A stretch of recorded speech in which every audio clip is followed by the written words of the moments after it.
Bonjour chers amis, soyez bénis, tous ceux-là qui sont du ministère Christ libérateur du peuple, je vous salue, toute l'église du Gabon, soyez bénis au nom de notre Seigneur Jésus-Christ.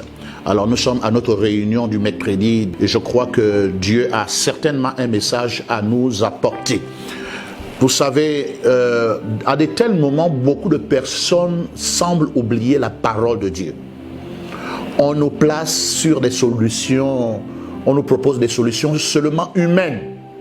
Et nous avons été formatés pour placer Jésus-Christ comme étant la solution et la réponse à tous nos problèmes. Désolé pour ceux-là qui n'acceptent pas que Jésus-Christ est le guérisseur, que Jésus-Christ est celui qui opère des miracles authentiques, tangibles et palpables. Je suis venu dire que ce qui se passe actuellement avec le coronavirus et qui va bientôt prendre fin d'ici quelques jours, c'est la fin du coronavirus. Et je crois que avant la fin du mois d'avril, il n'y aura même plus un seul cas. Alors, j'entends beaucoup de personnes dire des choses qui ne vont pas dans le sens de ma compréhension. Par exemple, que le diable a atteint son quota, maintenant le coronavirus va s'arrêter. Il ne s'agit pas du diable qui atteint son quota. Le diable n'a jamais voulu que, comment dirais-je, que 30 000 morts, 30 000 personnes meurent seulement, ou bien 100 000. Le diable, lorsqu'il y a une pandémie, il compte les morts en termes de millions. Au lieu de penser et de formater votre compréhension sur le fait que la grâce et l'amour de Dieu a stoppé et a décidé de stopper le coronavirus, les gens disent que le diable atteint son quota. Vous pensez que le quota du diable, c'est 20 000 personnes mortes, ou 30 000 personnes mortes, ou 50 000 personnes mortes? Non. Si le coronavirus commence à connaître un déclin, c'est parce que Dieu, notre Seigneur Jésus-Christ, a stoppé le coronavirus et a décidé de mettre hors d'état de nuire cette maladie. C'est Dieu qui a décidé. Ce n'est pas que le diable atteint son quota. Le quota du diable, c'est que tous les Gabonais meurent. Le quota du diable, c'est que tous les Ivoiriens meurent. Le quota du diable, c'est des Illuminati, c'est que tous les Africains meurent. Je suis venu dire à quelqu'un de comprendre, de changer sa compréhension. Il ne s'agit pas du quota. Ne donnez pas la gloire au diable. Dire qu'il atteint le quota, maintenant c'est fini, il atteint son objectif. Non. Le Seigneur Jésus-Christ, notre Seigneur Jésus-Christ, ne permettra jamais que le diable atteigne son quota. Et il n'a pas atteint son quota. Les plans du diable ont échoué. Arrêtez de dire des choses et n'importe comment. Il faut éviter. Je pense pour ma part que la main de Dieu, prophétiquement, est venue sur le monde pour dire stop, tu arrêtes.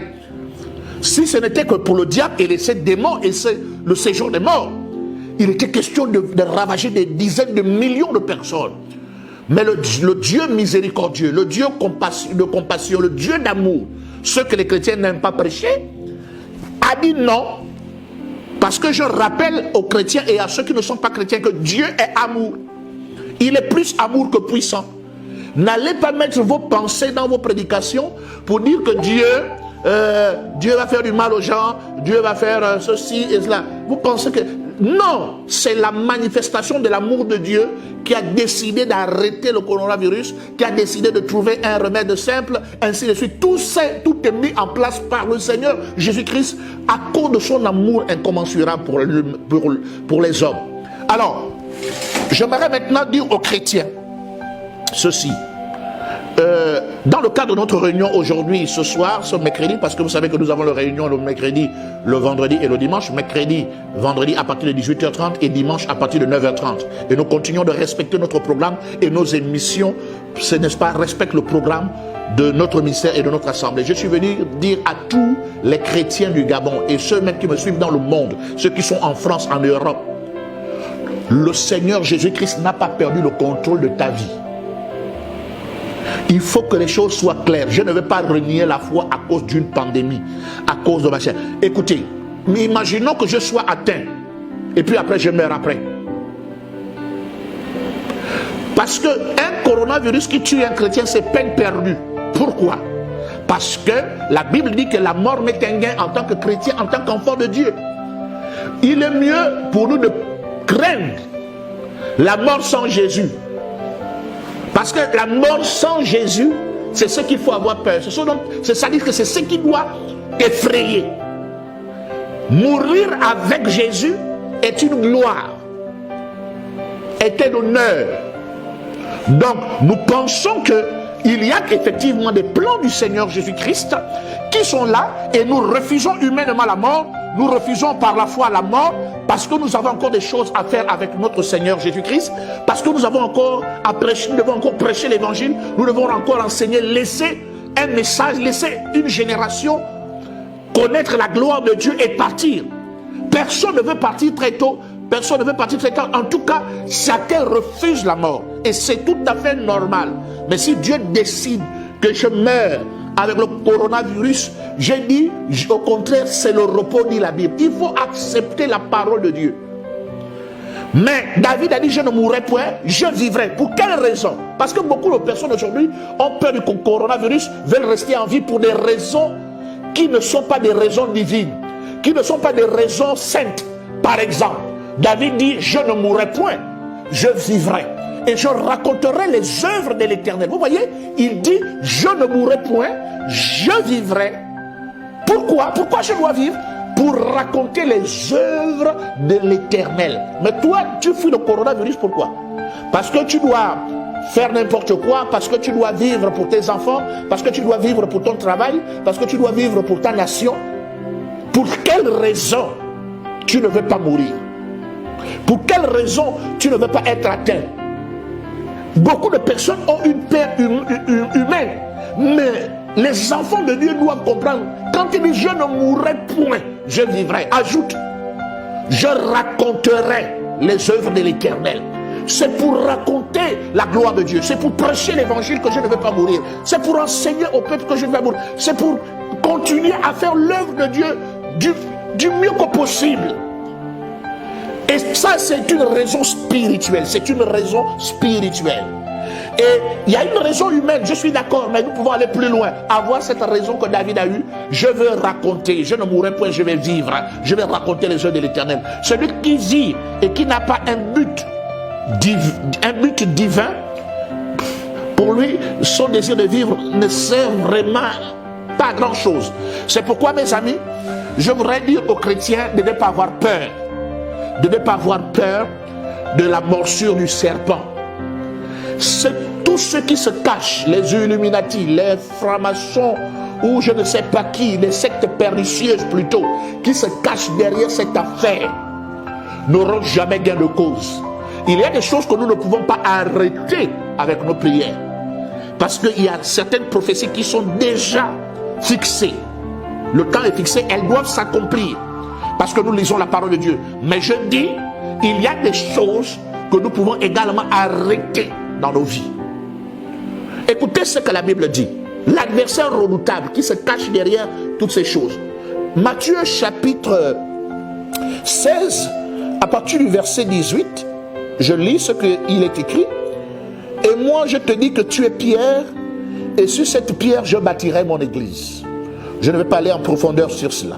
Parce que ici c'est deux pierres. Deux pierres. Et que les portes du séjour des morts ne prévaudront point contre elles. Voilà l'adversaire. Jésus dit tu es Pierre et sur cette pierre je bâtirai mon église. Tu es Pierre et sur ce rocher, ce grand rocher qui est Christ lui-même, je bâtirai mon église. Et les portes du séjour des morts ne prévaudront point contre elles, ne prendront jamais le dessus contre elles. L'église de Dieu, l'église universelle, les chrétiens nés de nouveau du monde entier sont invincibles, messieurs et dames. Je vous dis, ils sont invincibles. Et l'Antichrist, et les Illuminati, et les sectes pernicieuses, peu importe la puissance démoniaque et diabolique, peu importe les inventions sataniques, je vous dis, aucune force spirituelle comme humaine ne peut détruire l'église universelle de Jésus-Christ. Il faut que ça soit clair. Et l'église de Jésus-Christ, c'est l'ensemble de tous les chrétiens nés de nouveau. Je n'ai pas peur. Écoutez, la mort n'est qu'un gain. Vous êtes souvent à la maison, vous avez l'impression que même votre corps vous fatigue. Vous savez que le monde est tellement éphémère qu'il y a la routine. Vous regardez, vous êtes même fatigué des habitudes et de cette routine parce qu'il n'y a rien de bon dedans. On avait pensé que bon, aller en Europe c'est quelque chose. On est allé en Europe, on a rien. On a parti les pays, on a vu les premières classes, on a mangé tout ce qu'on a mangé. Il n'y a rien de bon dedans. La seule chose qui crée la véritable joie, le véritable amour, c'est Jésus. C'est pourquoi ce matin j'ai chanté un cantique. Que tu es magnifique, oh Seigneur, que tu es bon, que ton amour nous a sauvés. C'est la vérité. L'amour de Dieu manifesté en Jésus-Christ nous a sauvés. Écoutez, la chair est faible, mais l'esprit est bien sécurisé. Alors, la Bible dit, Jésus fait une déclaration forte. Il dit, les portes du séjour des morts ne prévaudront point contre l'Église. Parce que quoi? Lui-même est la tête de l'Église. L'Église est le corps de Christ. Et que l'Église a son fondement sur le rocher. Le pétrin, la pierre, la grande pierre. Sur le rocher. L'Église n'est pas une œuvre humaine. L'Église est une œuvre spirituelle divine. Et le chef de l'Église, le chef d'armée, son nom c'est Jésus-Christ, l'invincible, le redoutable, le puissant, celui qui vient dans l'Apocalypse sur un cheval blanc. Et il s'en fout de celui qui vient sur un cheval pâle. Il vient avec puissance et force. Il vient pour vaincre en vainqueur. Église, n'aie pas peur de ce coronavirus. Et quand je dis de ne pas avoir peur, je ne dis pas de ne pas respecter les mesures barrières. Je ne dis pas de ne pas respecter le confinement. Il faut respecter le confinement humain. Il faut respecter les mesures d'hygiène. Et ça, ne pas le faire, c'est être insensé. Il ne s'agit pas pour nous ici de tenter Dieu. Faites-le chez vous. Si tu as ton gel, si tu as ton alcool à 90 degrés, si tu as ton javel, il faut te laver les mains 10 fois par jour. Il faut laver les portières de ta voiture, les portières de tes maisons avec du javel. Il faut être à 1 mètre, 2 mètres parler en distance. Il faut respecter ces choses. Il ne s'agit pas pour nous de tenter Dieu. Mais je nie que tu sois contaminé ou pas, tu dois, n'est-ce pas, réaliser qu'en tant qu'enfant de Dieu, ta destinée se trouve entre les mains du Seigneur. Il y a un calendrier divin sur ta vie. Qu'est-ce qui ne te dit pas qu'il y a longtemps tu serais mort et que jusqu'à présent tu es vivant parce que Jésus-Christ l'a voulu? Ne sois pas effrayé, ne panique pas, tu es différent. Tu es différent. Tu es le choix réfléchi de Dieu. Tu n'es pas le fruit d'un accident. Tu n'es pas le fruit d'un hasard. Tu es la réponse de Jésus-Christ sur la terre. C'est toi qui véhicules le message. Ne crains rien. Écoutez, il y a une histoire dans la Bible, parce que je ne mettrai pas longtemps dans cette réunion, mais j'aimerais interpeller tous les chrétiens pour dire que, bon, quand il y a une petite maladie, on doit croire en Dieu, et quand il y a une pandémie, on ne doit pas croire. Il y a des gens qui véhiculent des messages pour faire peur aux gens. Je suis heureux d'entendre ces personnes qui parlent des mesures, les mesures barrières, de respecter les mesures d'hygiène. Ça, je suis d'accord. Mais nous, en tant que chrétiens, nous ne nous limitons pas là. Nous disons, notre protection est véritable, réelle, palpable, authentique. Je sais que quand les démons viennent contaminer les marchés, les anges viennent purifier les marchés. Lorsqu'ils viennent contaminer les aliments, quand ils viennent, le Seigneur intervient.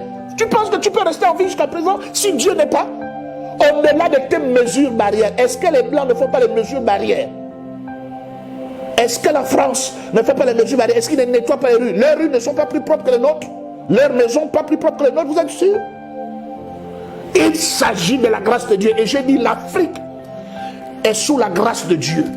Sans masque, sans casque, sans gel pour tout le monde. Les rues sont sales. Mais aujourd'hui, il y a moins de morts en Afrique qu'en Europe. Et ils ont toute la technologie. Ils ont tous les meilleurs médecins du monde, tous les meilleurs scientifiques. Mais des millions de personnes meurent. Nous n'avons pas de casque, on n'a pas de gel. On n'a pas, comment dirais-je, on n'a pas rempli, n'est-ce pas, les magasins pour insectiser la ville, ou je ne sais pas. On n'a pas fait toutes ces choses-là. Mais cependant, il y a moins de morts en Afrique qu'en Europe, qu'en Chine. Dites-moi pourquoi. Parce que l'Africain est mieux, quoi, est mieux immunisé? Non. La grâce de Dieu, la grâce de Dieu. Mettez Dieu au centre. Il est fidèle, il n'a pas changé. Et je vais te dire en tant qu'enfant de Dieu qu'il rôde comme un lion rugissant cherchant qui dévorer. Même le diable sait qu'il ne peut pas manger tout le monde. Le coronavirus est un venin de serpent. C'est une pandémie qui est lancée. Mais le diable fait quoi? Le diable tue beaucoup de personnes pour exciter la colère de Dieu. Parce que Dieu aime l'homme, car Dieu a tant aimé le monde qu'il a donné son Fils unique, afin que quiconque croit en lui ne périsse point, mais qu'il ait la vie éternelle. Dieu, en effet, n'est pas venu pour juger le monde, mais pour que le monde soit sauvé par lui. Le diable sait que Dieu aime l'homme. Le diable sait que le Seigneur Jésus-Christ aime l'homme. Le diable sait que le Saint-Esprit aime l'homme, qu'il soit chrétien ou pas. Alors, il excite la colère de Dieu, parce que toutes les personnes qui sont mortes, il y a des milliers qui sont allés en enfer. Beaucoup n'avaient pas Jésus. Mais pour celles-là et ceux-là qui sont nés de nouveau et qui sont morts par le virus, bien-aimé, tu es dans la gloire, tu es mieux que nous qui sommes vivants en Christ. Et l'apôtre Paul l'a dit, mieux vaut être mort en Christ que d'être vivant en Christ. Parce que celui qui est mort en Christ se repose de ses œuvres. Mais celui qui n'est pas mort en Christ continue de connaître sur sa chair les maladies, les problèmes, les difficultés et tout ça. Arrêtez. Chrétiens, croyez à la parole de Dieu. Le coronavirus est une mauvaise nouvelle. L'évangile de Jésus-Christ est la bonne nouvelle. Écoutez-moi, ce serpent n'aura pas le dessus sur vous. Lisons ensemble Actes chapitre 28. Je vais lire avec vous pour vous montrer encore que le vaccin véritable, authentique du coronavirus s'appelle Jésus-Christ. Je ne suis pas en train de dire qu'il ne faudrait pas avoir, encore, je répète, il ne faudrait pas respecter les mesures barrières ou bien les mesures d'hygiène et tout ça, le confinement. Non, je ne suis pas en train de dire ça. Au contraire, j'ai prêché sur le confinement. Le confinement divin, le confinement d'abord vient, c'est une stratégie d'abord de Dieu. Lorsqu'il devait détruire, n'est-ce pas, tous les premiers de l'Égypte, il a dit à tout le monde de rester à la maison. C'est un confinement. Pourquoi? Parce que si tu étais juif et que tu étais dehors, tu pouvais être frappé. La seule protection d'une mort physique, et je vous rappelle que cette histoire c'était une mort physique. La seule protection, c'est qu'il fallait que l'enfant de Dieu soit dans la maison où le sang était imbibé. Et j'ai dit qu'il n'y a aucune autre alliance au-dessus du sang de l'agneau. La Bible dit qu'ils l'ont vaincu à cause du sang de l'agneau et à cause de la parole de leur témoignage. Ils n'ont pas aimé leur vie jusqu'à craindre la mort. Donc je dis que le sang de Jésus te protège. Beaucoup de chrétiens lisent la Bible comme un roman. Vous pensez que la protection divine, qui ne te dit pas que tu as été empoisonné pendant plusieurs fois et que tu n'as rien ressenti, c'est rentré comme la crème, comme une glace à la crème dans ton corps. Rien ne s'est passé. Qui ne te dit pas que tu as marché sur le fissure nocturne il y a longtemps et que Dieu t'a guéri, tu n'as rien senti. Il ne s'est même pas justifié que, monsieur Henri, monsieur Jacques, monsieur Chantal ou bien Marie, est-ce que tu sais que hier, tu as marché sur une fissure nocturne et puis je t'ai délivré de ça? Non, tu n'as rien senti. Son amour n'est pas là pour se justifier. Il fait des milliards de choses en notre faveur qu'il ne peut même pas se justifier par rapport à cela. Beaucoup parmi nous certainement ont été déjà contaminés, mais on s'est rentré et s'est ressorti comme c'est venu. Il nous bénit sans se justifier. Jésus-Christ, le fait même de marcher, de se bouger, c'est lui. La Bible déclare que c'est en lui que nous avons le mouvement et l'être. Bien-aimé, il faut te prosterner à genoux et lui dire merci simplement. Parce qu'il y a pire, il y a des choses qui arrivent, qui vont dépasser le coronavirus parce que nous sommes à la fin des temps. Mais Jésus-Christ aussi est là pour sauver ses élus. Jésus-Christ aussi est là pour sauver les hommes. Il ne laissera pas, il va agir. Il va se manifester. Je crois à la puissance de Dieu. Et j'aimerais dire au passage que l'onction n'a pas changé. S'il y a quelqu'un qui est malade du coronavirus, je prierai pour lui. Je prierai pour lui et il sera guéri. Il ne s'agit pas des histoires. Il ne s'agit pas des fanteries. Tu peux regarder les différentes vidéos que je poste. Jésus-Christ reste le guérisseur. Il y a plusieurs hommes de Dieu ici dans cette nation qui exercent un ministère de puissance et qui sont capables de prier pour un malade qui a le coronavirus et cette personne guérir. Il y a des gens qui ont le sida, qui ont été guéris, qui ont des cancers, qui ont été guéris. Le coronavirus, c'est la même chose. Jésus-Christ est le guérisseur du coronavirus et je le dis, je l'affirme et je le confirme. Parce qu'il est vivant, mon Dieu est vivant. Le Dieu de cette nation est vivant. Le Dieu des hommes de Dieu de cette nation est vivant. Il est vivant. Personne ne pourra enlever ça. Écoutez ce que la Bible dit. Acte chapitre 28. Verset 3. Je salue tous les membres du ministère Christ Libérateur Peuple qui me suivent, soyez connectés. Et je salue tous ceux qui ne sont pas du ministère Christ Libérateur Peuple. Je salue tous les chrétiens du Gabon. Je vous dis, votre Dieu est vivant.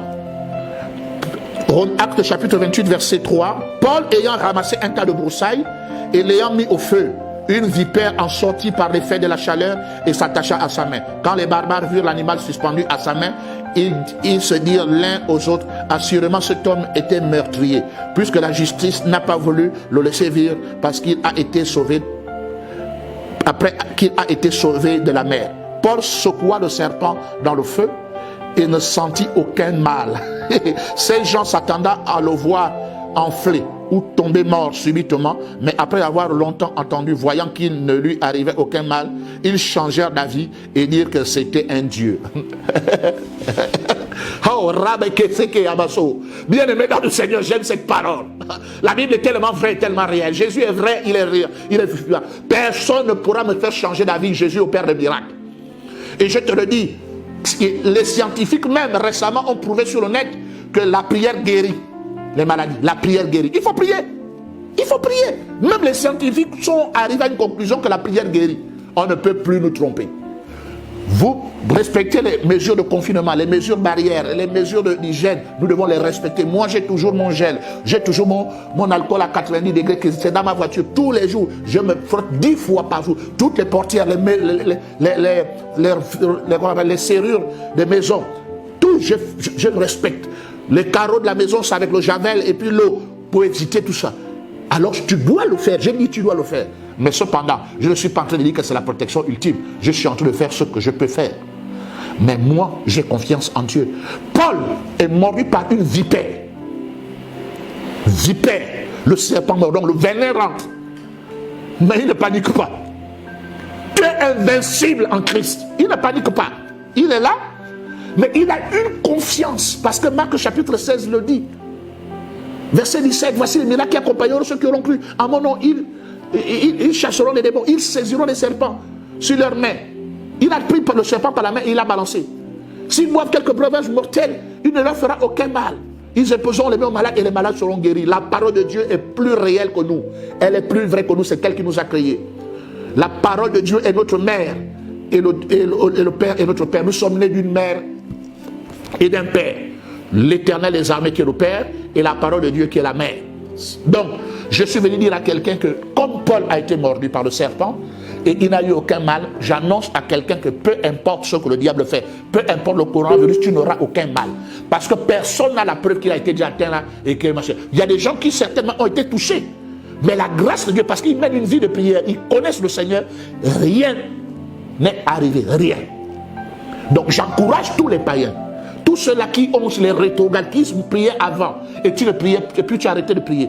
Maintenant, tu as arrêté de prier, je te demande de revenir en Christ. Je te demande de revenir dans la véritable sécurité, la véritable protection, Jésus-Christ. Tu es peut-être là, tu entends parler des églises de réveil, tu n'as jamais donné ta vie à Jésus. Tu as toujours négligé. Je t'annonce une bonne nouvelle, Jésus est la véritable protection. Jette tes fétiches, jette tes choses d'initiation, balance ça ne vaut rien. Aujourd'hui, c'est démodé. Jésus-Christ est la personne qu'il nous faut dans chaque famille. Il a dit, crois au Seigneur Jésus et tu seras sauvé, toi et toute ta famille. C'est dans Acte chapitre 16. Donc, il faut comprendre que c'est maintenant l'heure de suivre Jésus. Nous sommes à la fin des temps. Nous devons nous focaliser sur son amour, focaliser sur sa compassion et sa bonté, sa miséricorde. Aujourd'hui, on me parle que Dieu est en train de juger le monde. D'accord. Mais écoutez ce que la Bible déclare. La miséricorde de Dieu triomphe du jugement. Arrêtez de vous concentrer sur vos capacités, sur ce que vous êtes capable de faire. Si c'est ce que vous êtes capable de faire, vous ne pouvez rien faire. Vous êtes sauvés par la grâce et vous le savez. Alors la miséricorde de Dieu triomphe du jugement. Non, je ne serai pas jugé. Si je meurs un jour, je vais mourir parce que Dieu veut que je meure. Ce n'est pas un jugement pour moi. Le jugement, c'est pour ceux-là qui n'ont pas connu le monde, qui n'ont pas connu Christ, et c'est ce qui est écrit dans la Bible. C'est pourquoi j'invite tout le monde à connaître Jésus, à donner leur vie à Christ, à croire en Jésus, à venir dans l'église, à s'humilier dans les différentes assemblées, à revenir à l'église. Revenez vers le Seigneur Jésus-Christ. Écoutez la parole. Soyez assistants dans une église stable et servez le Seigneur jusqu'à la fin de vos jours. Voilà ce que j'annonce. Et je vais dire aux membres du ministère Christ Libérateur du Peuple que bientôt, n'est-ce pas, les autocollants, n'est-ce pas, les autocollants vont sortir et je vais inviter la plupart des personnes à venir les chercher quand tout sera prêt. Et vous allez voir qu'il y a des gens qui seront même guéris du sida, rien qu'avec ce autocollant qu'il fera. Il y a des gens qui seront guéris des cancers. Et nous allons enregistrer des témoignages parce que nous ne faisons pas les choses pour influencer ou bien pour flatter quelqu'un. Nous voulons montrer que l'évangile est par l'épreuve. L'évangile par l'épreuve, et je défends cette conception. L'évangile par l'épreuve. Jésus-Christ parle et il agit. Il ne parle pas seulement. Alors, bientôt, les autocollants seront là. Je vais prier pour ces autocollants. Je vais jeûner et je vais prier pour ça. Et je vais donner ça à plusieurs personnes de la population pour qu'ils soient protégés par cela. Parce que l'onction, n'est-ce pas, peut entrer dans un objet. Et Dieu est vivant. Nous avons vu cela ici. Et Dieu a toujours démontré ces choses. Rien que par des t-shirts, des gens ont été guéris des maladies incurables. Par un t-shirt pour lequel j'ai prié, sur lequel j'ai prié, j'ai donné à quelqu'un et puis la personne a été guérie. Il y a des plaies qui se sont refermées parce que j'ai donné un t-shirt, n'est-ce pas, que j'ai distribué à certaines personnes sur lesquelles j'avais prié pendant longtemps. Et ces personnes ont été guéries. Qui le fait? Ce n'est pas moi. Moi, je ne peux pas. Je ne sais même pas comment ils sont guéris. C'est Jésus-Christ le guérisseur. Il est le Dieu de miracles. Sa gloire n'a pas changé. Il a dit que rien n'est impossible à celui qui croit. Moi, je crois et rien n'est impossible. Il agit, il fait de miracles et les preuves sont tangibles devant la nation. Et je continue à dire que même le coronavirus, je peux prier pour quelqu'un et la personne être guérie. Je ne vais pas hésiter de poser ma main sur lui. Jamais. Et si il a dit que je meurs, ah bon ben, je suis mort parce que j'ai fait la volonté de Dieu. Voilà, j'ai terminé. Que Dieu vous bénisse. Soyez connectés à cette émission. Je bénis tous les membres du ministère Christ Libérateur du Peuple pour tous vos dons, vos offrandes, vos dîmes. Vous pouvez simplement regarder le numéro RTL Monnaie et le numéro de compte bancaire qui s'affiche et vous pourrez librement apporter votre offrande. Sur ce, restez toujours connectés et gardez respectez les mesures de barrière, les mesures d'hygiène et surtout, restez en prière parce que la prière guérit. Que Dieu vous bénisse. Je suis l'apôtre Daniel Guébo. Je vous dis au revoir. À très bientôt.